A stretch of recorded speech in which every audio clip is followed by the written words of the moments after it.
മരിച്ചവരെ ഉയർപ്പിക്കുകയും ചെയ്ത യേശു ക്രിസ്തുവിന്റെ നാമമാണ് ഞങ്ങൾ പറയാൻ ഉദ്ദേശിക്കുന്നത്.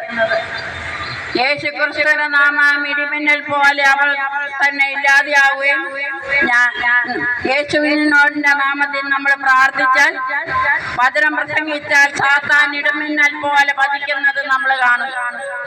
സാത്താനെ വീഴ്ത്തുന്ന ഒരു നാമമാണ് യേശു എന്ന നാമം.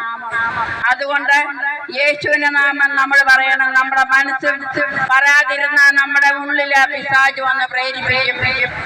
നമ്മുടെ കുടുംബത്തിൽ നിന്ന്, നമ്മുടെ ഇടവകയിൽ നിന്ന്, നമ്മുടെ കൂട്ടായ്മയിൽ നിന്ന്, സമൂഹത്തിൽ നിന്ന്, ദേശത്തിൽ നിന്നെല്ലാം യേശുവിന്റെ നാമം പറയുകയാണെങ്കിൽ ആ നാമം പറഞ്ഞെന്ന് അപേക്ഷിക്കുന്നവരെ ആ സാത്താൻ ഉപദ്രവിക്കുകയില്ല, അവിടുന്ന് വീണുപോകും. ശക്തമായി ഉപയോഗിക്കണം. അക്രൈസ്തരാണെങ്കിൽ അവർ യേശുവിനെ നാഥനും രക്ഷകനും രാജാവുമായി സ്വീകരിക്കുകയാണെങ്കിൽ ആ കുടുംബത്തിൽ അവരുടെ ഇടത്തിലും യേശു ക്രിസ്തു എന്നും രാജാവായി വാഴുന്നതായിരിക്കും. യേശു ക്രിസ്തുവിന്റെ വചനം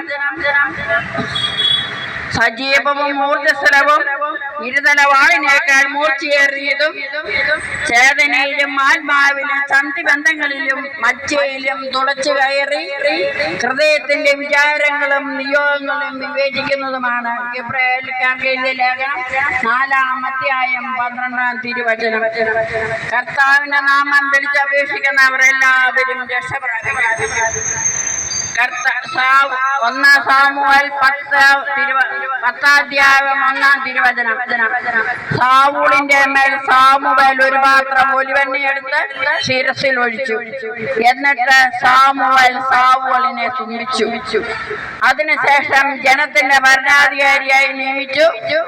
വചനം സ്വീകരിച്ചപ്പോൾ, അതായത് യേശുവിനെ നാഥനും രക്ഷകനും ആയി സ്വീകരിച്ചു കഴിഞ്ഞപ്പോൾ ദൈവം എല്ലാ അനുഗ്രഹങ്ങളും സാവൂളിന് കൊടുത്തു.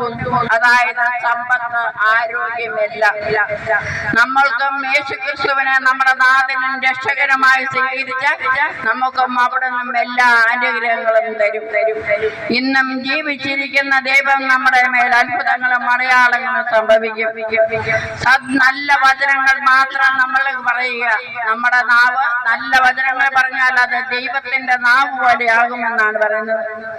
നമുക്ക് വേണ്ടി 3 ആണുങ്ങളെയും മേൽ ആണിപ്പാടുള്ള കരങ്ങൾ നീട്ടി നമ്മളെ സംരക്ഷിക്കുന്ന നമ്മുടെ ഈശോ നമ്മുടെ എല്ലാ ആവശ്യങ്ങളും സാധിച്ചു തന്ന് നമ്മളെ അനുഗ്രഹിക്കും.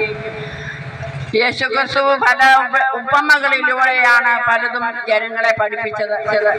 ഒരു ഉപമ ഇതാണ്, വിത്തിന്റെ ഉപമ.